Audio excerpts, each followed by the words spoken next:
Hello, everyone, and welcome to the World Illustration Awards Winner Interview Series, presented by the AOI in partnership with Directory of Illustration. This is the second interview within our Winner Interview Series, where we've been speaking to WIA 2025 winners about their practice and their amazing award winning projects. And today I'm thrilled to share I'm joined by Lisa Sheehan, who was our professional editorial category winner for her project, The Ozempic Effect, an editorial for Which UK, currently sponsored by Procreate. Lisa has a wealth of experience within the editorial field, having worked with clients such as the New York Times, The Guardian, The Economist, The Sunday Times, and many, many more. And I'm so excited to chat with her today. So without further ado, welcome, Lisa. How are you? Hi, I'm good, thank you. Thank you Good. very much for inviting me on here. This is great. I'm so glad. And honestly, your project was amazing. And as I just mentioned briefly, you have such a wealth of experience within the editorial field. And I'd love to hear more about yourself and your practice. How did you kind of get into the editorial world? Okay, so kind of a long story because I'm quite old now. I did a BA illustration at Kingston Uni many years ago. And then when I left that, I wanted to be a model maker, which when I did that, it was quite a hard thing to do because you had to photograph it and whatever. So I then decided to become a graphic designer. And I wasn't really a graphic designer, but in those days, you could kind of bluff your way through it quite easily without any tests. So I then decided to be a graphic designer. And then my second job was for the Financial Times, and I ended up being at the FT, and illustration went out the window. So I was at the FT for 20 years, commissioning illustrators for the covers of my magazines. And I think in the last 5 years of being there, I decided that the problem was I'd get covers back and I wanted to change them, but I couldn't. You couldn't tweak them. So I thought I could do a better job, to be honest, or some of them. So I taught myself the software, and then I started doing that covers in house for the Banker magazine at the FT. And then during COVID, I was made redundant from that job. And then luckily, I had a bit of a crossover where I was doing a little bit of freelance in the 3D world. And then I had to literally just I had to go for it because a lot of people being laid off during COVID in the as art directors. So there wasn't really an option for me to try and find another job. So yes, since 2021, 2022, I've just been full time freelance. That's my only job. And that's how I got into it. And yeah. Yeah, that's amazing to hear, like the trajectory of having that experience as well as an art director. And do you feel like that's given you quite a unique insight into what Yeah. editorial art directors need and being able to really communicate that idea across clearly? Yeah, it's not even just the idea. It's almost like when you do a cover, you know there's a masthead, you know they've got copy lines. You almost know who should read from left to right. If I don't know, it's a composition thing a lot of the times. So when I used to commission them, you'd get things back that looked lovely, but it wouldn't quite fit in, there's no copy space. And so I think in your mind, when I'm designing now for a cover, when I get free reign to come up with the ideas as well, then I get them to send me a template with all their bits on so that I can design around it. So yeah, and not overcomplicate things. You can't illustrate everything in one image. So it's being clever with the concepts, picking out the ideas, yeah, not being too literal. So yeah, so 20 years, feel like that's been practice ground, 20 years of practice, which has really, really helped this side. I find that a lot of jobs I do, when they come back for amendments, there's barely any amendments, so it's quite good. I know That's a really good I'm sign. on the right, on the right wavelength. It works quite well. So, and which particularly, when I got made redundant, they picked me up literally straight away, which was great. And I think since then I've illustrated either one or two, some months three covers for them consistently for the last 4 years. And we work together so well. They know what they want, and yeah, it's a really good partnership. That's why I think that cover did quite well just because we've worked together very well. That's great. And to have that partnership, you know, mindset as you're going into a project is something that, as you know, like with editorial projects, is really vital to feel like you've got that, relationship and you're working collaboratively.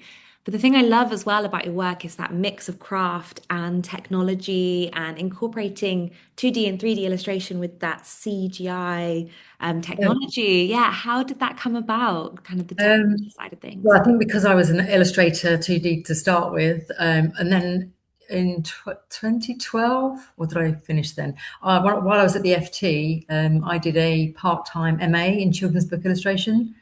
So that's before the 3D even came into play. I thought I wanted to be a children's book illustrator, and then decided I didn't. But I did the MA anyway, and I think that was a whole another process of drawing, which taught me a lot of skills for the 3D as well, even. And so I think lately I've been integrating more 2D into my jobs because of the MA.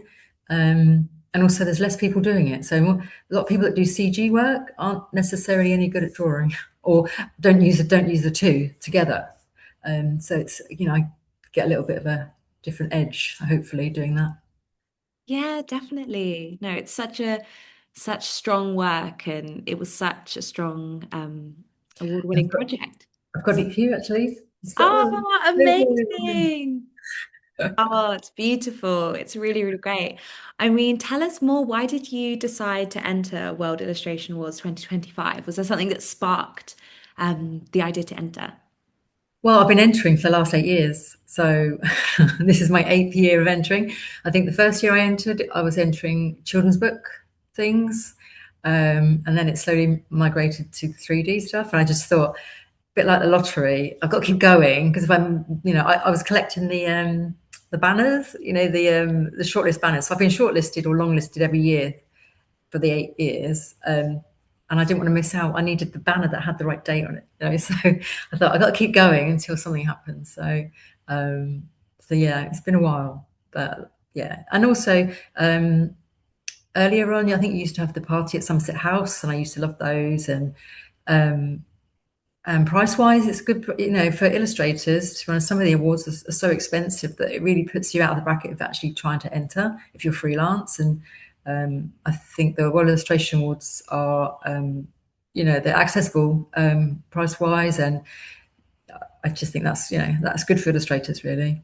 Yeah, that's great to hear. And it's really, really nice to hear when people say that they've been entering for a long time. And, Mm. when they finally win, it feels like, that journey that they've been on through the whole process. But yeah, it's always such a amazing list of projects. And even from, the long list to the short list, it's so nice to see how diverse the range of work is as well. It's always really, really exciting getting to see the entries as they come in. That was a good thing as well, actually, because I feel like a lot of illustration awards, CG work is it's a strange one because some people think it's real. So often people don't realize it's actually an illustration. They think it's photography or something else, or or they'll go, oh, but it's not real, it's CG, and that kind of they feel like they downgrade you because you've not really made it, which it takes longer to make it in CG and learn the software. So it's a little bit, not so nice. But so I feel like this year it's validated that 3D is actually illustration. So it's really nice that you guys have selected it because it just means that I was always thinking it's never going to get picked because it's CG and it's 3D and it's not usual 2D type illustrations. So so I feel like that's really good, and I'm hoping other people will think, oh, actually, I might try it. So Yeah, that's always great to hear. And we love when people say that because the whole point of the World Illustration Awards is celebrating that diversity across the globe. So you'll have, digital illustrations, you'll have things that are really kind of small and handmade and intricate and tactile and printmaking. And, it's just endless the amount of stuff that people create. And the imagination is, yeah, amazing to see every year. So, yeah, that's really, really nice to hear. But tell us about your award-winning project. I know you've got it there with you, and you said that you have a existing relationship with which is really nice to hear. You work with them very collaboratively, and this was a cover all about the weight loss drug Ozempic and using yeah, the concept of nesting dolls. And I know that you have really striking conceptual illustrations across the board with all of your covers. And how do you kind of come up with the ideas? What's the process like? I know that editorial timelines can sometimes be crazy. So how was working Yeah. on the project? Well, it was quite collaborative. I mean, David that I work with, I think that this was actually his concept mostly. So if I'm coming up with the ideas for things like this, then I'll often come up with 3 or 4 concepts and then hand sketch them. But this one, we'd already kind of nailed the idea quite quickly, so there wasn't any sketching involved. It was straight to making it. But it's a very clever idea, I have to say. It's yeah, down to David, I think, on that one. But they got, like I say, they are very good like that. I mean, I've got like, so other ones that we've literally recently done. There's another one which is dodgy dupes, which is using the actual objects, obviously, for the actual faces and things. So they're always really, spot on with. It's just clever, and I really like working with them. They know what they want, and we come up with clever ideas. Like this is another one that was obviously about power supply costing. So we often try to get the concept in the type if we can, typographical. Just keep it simple, and but with the one that won, I just thought that was really it was clever. And I animated it as well, and I get to play with these things. And textures is one thing that I like. I've just started doing more work in. So like the clothing is very tactile, and on that job, I think I spent way more time than I would normally on a cover. But as there's a monthly, you get a little bit more time. So yeah, there's a monthly, so I get quite a bit of time on theirs. But other jobs like New York Times one I'm doing, that's 24 hours, so it can vary rapidly. Yeah. Wow, that must be crazy to really have to, think of the concept and bring it all together and, really make those decisions, not overthink it. And yeah, it's really great and nice as well that it's something physical and tactile, that it's, as a magazine, it's something that you can hold. And that, like, just the fact that you're picking up those magazines there, it must be really nice to go from seeing it and making it and then having it in print. That must be a really lovely process. It is. A lot of the times, though, the print does ruin it, I have to say, online, because you get so used to the RGB and the colours. They're so lovely online. And sometimes you get a magazine that's it's like, oh, it's not quite so good. But they're quite good quality. So it's lovely to actually, hold. And I'm trying at the moment to get everyone to send me a magazine. But it's quite hard because a lot of the people now work remotely, and trying to get hold of some of the magazines is, yeah, quite difficult. You need to have a big archive with a shelf with all of I'm your. trying. I've got one over there now. I'm trying my best. So I've got like the Sunday Times one. I managed to get that as well. So that's another one I've managed to get. And this one you actually is online today, which is the Volkswagen one. Oh, I love Which that one. I like this one because it was based on the image behind me. Can you see the image? Yeah, that's So beautiful. that was a personal piece, and then they saw that, and then they got me to do this one based on that. So That's that's really all. nice to see how personal work can inform your editorial work. Does that happen quite often? It didn't used to, but lately, I mean, that one did, and I was so pleased because I really wanted to get that onto a cover. I think my aim is always to get something on a cover because then it's real. And I made a Christmas cactus, about 6 years ago for Fabulous magazine, and I kind of wheel it out. It's my Instagram Christmas tree, so I bring it out every year. And then this year, Internationale magazine put it on the cover, so it actually made it to a cover this year. That's great. And I did a personal piece, a neon piece earlier this year that then was turned almost directly into something for Hearst called Delish. It's a podcast. Just had to change the words. So that's another personal piece. So yeah, it's worth spending a good amount of time on a personal piece if you really like it, because the chances are someone will pick it up and, turn that into a real project, which is the best thing to see, really. Yeah, and I guess it's like belief in yourself and belief in your vision, and then seeing it take on a whole new life must be really, really lovely. Yeah, and it's on in print. It's on something real. It's not just something's on my wall, but it's yeah. So that's really good. Personal projects are always the best thing. So I'm glad that also you think you guys we can actually put personal projects in, can't we? Yeah, Whereas a so lot, you lot can of we can't.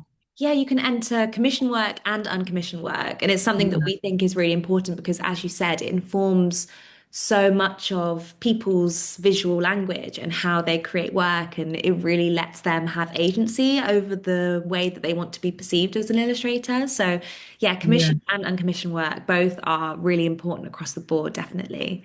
Yeah, because a lot of the times I get commissioned to do CG stuff, and it's really boring, to be honest. Yeah, I did have one job where I had to it's consumer reports, which is the American version of which they wanted me to make a cross section of an air fryer. Um, Okay. yeah, so I get jobs that you can go, oh, that's not going in the portfolio. So if you get a lot of jobs that are making an object that's just not interesting, it might be the best looking air fryer, but Yeah. it's not going to win an award. So to be able to do your own personal work and actually enter it, which I know other work awards don't actually have that facility. So that's great. Yeah, no, that's really, really great to hear. And I know you mentioned that this is not the first time you've entered the awards and you've entered multiple times before, but what did you enjoy about the long list, short list, and winners, like being part of the awards in general? Was there anything that stood out to you that you enjoyed about this process? I think having validation that I actually am an illustrator now, I'm not a graphic designer, is kind of actually sometimes you go, oh, I won that. Because before you'd be like, oh, it'd be amazing to get shortlisted or longlisted even. So I don't think that's quite sunk in yet. So I'm really loving that fact that it's like a bucket list thing. I'm kind of right, I've ticked that off and I'm so pleased. So for me, it's like, I don't know, it's like I've made it at last. And obviously the trophy as well, which is great. So yeah, and you guys promoting things and getting to do the takeover, that's great. Um, yeah, just I think the whole thing. But it's always the best thing is when you've entered and you're waiting to find out and you get that email that says it's been selected. I think that's I always enjoyed that feeling of knowing that you actually got somewhere and having the long list. A lot of people don't even have the long list, so it's really nice to have a long list and a short list because I know a lot of awards just don't even have either. They just you've won or not, and at least with the World Illustration Awards, you feel like there's three chances. You've got more of a chance. So to get longlisted is amazing. You can shout. You've got a bat. You've got something to show for that.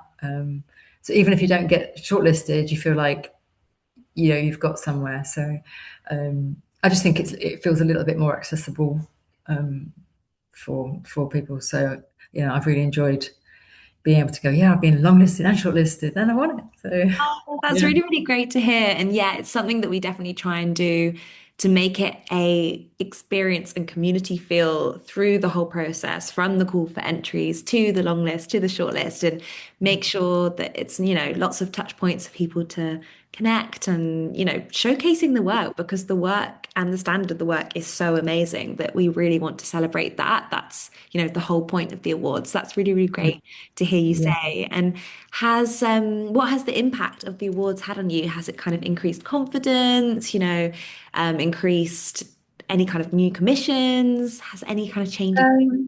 Gosh, I don't know really because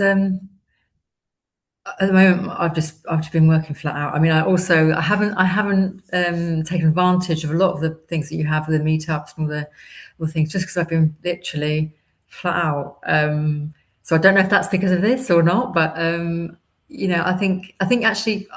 So when I send out a mailer now with to clients just to update my work, at the top I have my awards. So it's so nice to now at the top have winner, the editorial, professional editorial. So to be able to write that, and send it out to people, that's a really good, really, really good thing. But I've not made the most of a lot of things that you guys do, unfortunately. Well, one thing I think it's really good, which I used to love, which you don't do anymore. We kind of bringing it back a little bit was the Somerset House thing, but then you had the awards thing at the Conisby Gallery as well this year. So that was really lovely to actually have somewhere where people could actually go and see it. Um, I had people taking pictures of that, and they go, "Oh," and I could go, "Oh, that's mine." So I think, yeah, that was a lovely thing to do. Yeah, that's really great to hear. Yeah. And I hear actually that just speaking of the gallery, that you've also got a show coming up. Is that right, in February? Yes, yes. All my trying to get as many covers on the wall as possible. Aiming for 65. I don't know if I'm going to manage that. And I'm doing a book, so I was doing just a brochure type thing originally to go with the exhibition of my covers from the last 4 years, 4 to 5 years. But then I thought, what would be great ideas?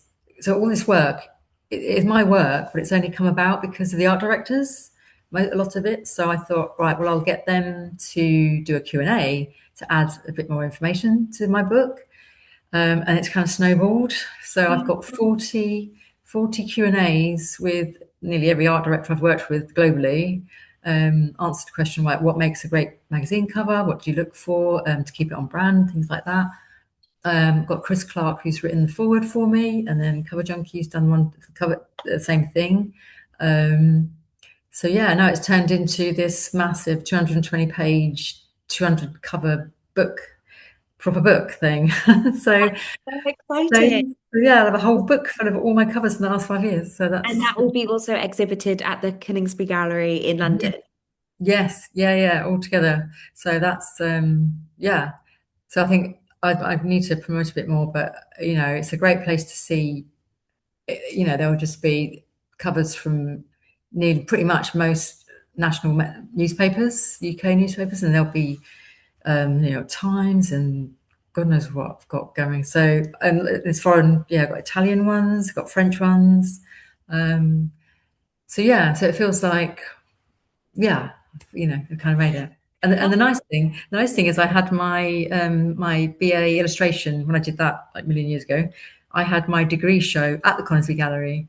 Oh, So it's such kind a of full like, circle yeah, moment. full circle, come back to the gallery. And I Yeah. always wanted to be with Debbie Wart, but they wouldn't take me on. So Oh, it's um, such a lovely space. As you mentioned, we had our WIA 2025 touring exhibition there.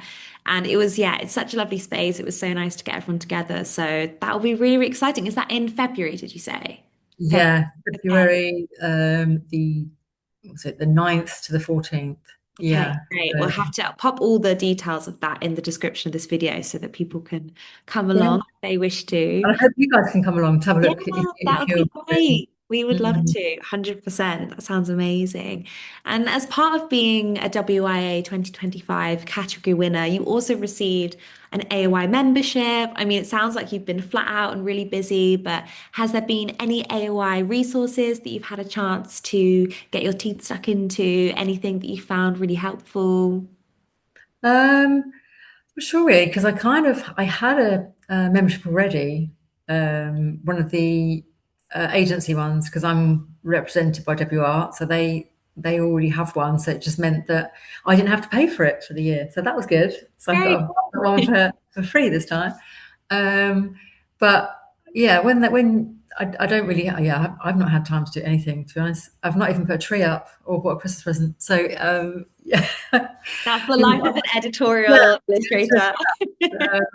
But I really love your posts on. I think Instagram is where I spend most of my life, really. So most of the time, if you guys post things, I'll look at those and read those. Um, I don't often veer off onto a website. So I literally work and Instagram. That's about it, which is great because I find that posting on Instagram at the moment is one of the best ways I found for editorial. Most editorial people, art directors, creative directors, Instagram is where they go to, and that's where they always say to me, "I saw your work on Instagram."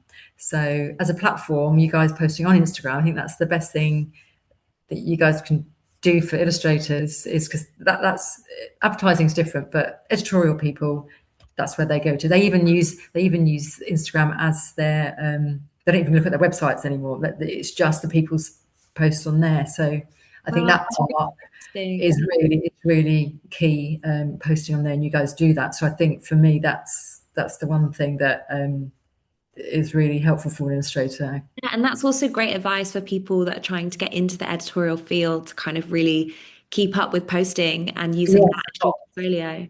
Yeah, even if and now they've changed the algorithm and it's hard to get likes and whatever. Do you know what? You just post it and it doesn't matter. Someone's going to see it, and the people that need to see it will see it, and that's how people get picked up.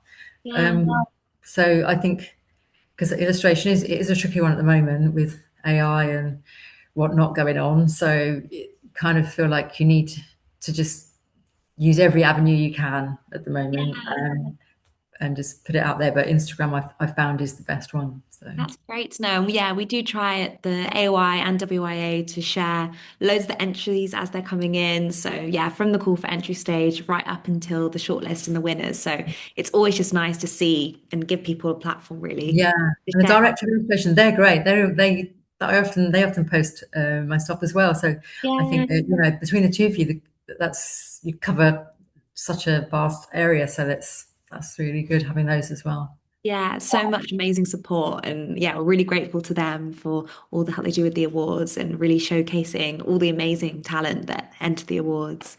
But you mentioned about that little piece of advice about sharing work on Instagram. But what advice would you give to anyone thinking of entering the World Illustration Awards this year?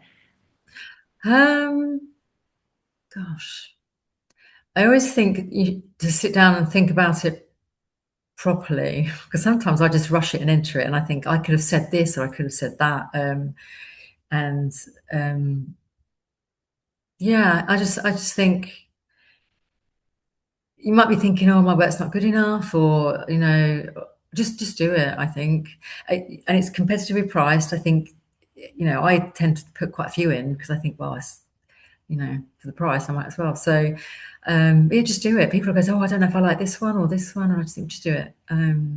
You know, it's yeah. I just think they should. It's great to do it, and even if you don't get anywhere, the judges have seen your work, so you have a lot of great judges. So you know that even if they don't pick it, it's seen. It's been seen by people that might think, oh, I like that person. I'll remember that. So, any eyes on your work is good. So enter, even if you just want to get it seen by the category judges. So yeah, I think now everyone needs to just do stuff. They need to be on Instagram. They need to just put themselves out there and try and keep the illustration world alive as Yeah, long as possible. definitely. Yeah, and just, like as you said, just put yourself out there. You have absolutely nothing to lose at the end of the day. I think Exactly. that's really good advice. Yeah, just do it. I mean, a lot of people go, "Oh, I don't like Instagram," or I don't feel confident doing it," or "I haven't got time." I just think I don't care anymore. I just post it on there, and if people like it, they like it. If they don't, they don't. And Exactly. often people like to, have a bit of personality. And if you want to be a bit funny or you want to share something that went a bit wrong, that also goes down quite well. People remember things, and yeah, and you just, you know, I don't know. Sometimes I do some work or a personal piece that I think is a bit odd or something, but I'll still post it because you think, oh, it'll appeal to someone. So, yeah, don't be shy, basically. Yeah, having that confidence and like using that into applying for the awards and just thinking, yeah, why not? I've got nothing to lose and really go Exactly. for it. Yeah. Oh, that's amazing. Well, thank you so much for your time. Do you have anything else that you want to share with us in terms of stuff coming up? I know you mentioned about the Kingsby Gallery in February, the 9th till the 14th, and we'll put Yeah, all the details below. But is there anything else that you wanted to share that you've got coming up? gosh, some sleep, I hope. Hopefully a restful festive Yeah, season for yeah, you. I'm I don't know. hoping. Yeah, well, the problem is the book. So I've got to get to the printers on the 15th of January. And I said to myself I was going to stop working this week and have 3 weeks to lay it all out and do it all. But I've just had this New York Times job, an Economist cover I've got to do now, and a Witch cover I've still got to do. So it's so hard to stop. So coming up, I'm hoping I can just hide away somewhere until the 15th of January. Oh, I've got a creative review interview as well, which I'm super pleased about. And I'm sure this has helped as well. So every time I speak to someone, I say, oh, I've just won this and I've won this. And it kind of gives you a little bit more kudos. And so yeah, so in January I'll have an interview with Creative Review magazine. So that'll be good. Yeah, like I say, I think all these things have helped give me credibility, if you like. So Definitely. That's really, really great to hear. And, your work is amazing. You work really hard. You really create so much amazing work for so many different publications. So, yeah, wishing you a really, really restful time as well when yeah, it thanks.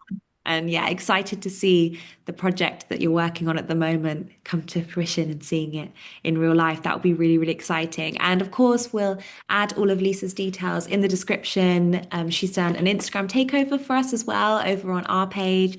So if you want to go back and have a look, and have a little bit more of an insight into Lisa's practice and behind the scenes stuff and just more of her amazing work as well. Go and have a look at our Instagram feed and make sure you check out Lisa's as well.